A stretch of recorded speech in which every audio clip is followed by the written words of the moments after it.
Pero ito po ang mabuting balita. Ang pag-iyak ay hindi kahinaan. Ang pag-iyak ay umpisa ng kalakasan.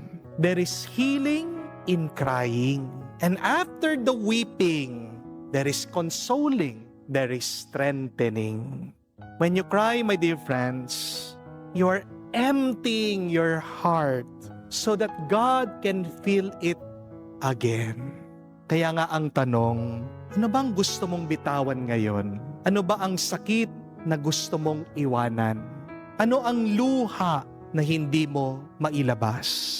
Kapatid, huwag kang mahiya, iiyak mo lang. Pero huwag mong kalimutan, pagkatapos mong umiyak, lumapit ka sa Diyos.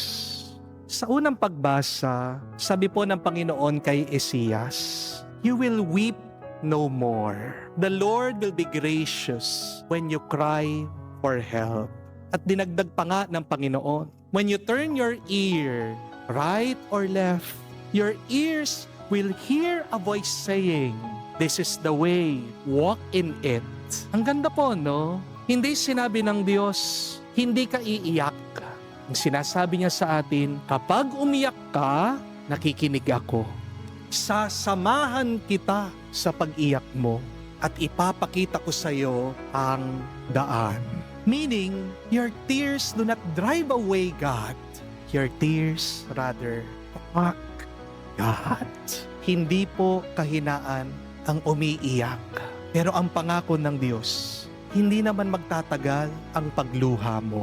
Darating ang araw, wala nang iyakan.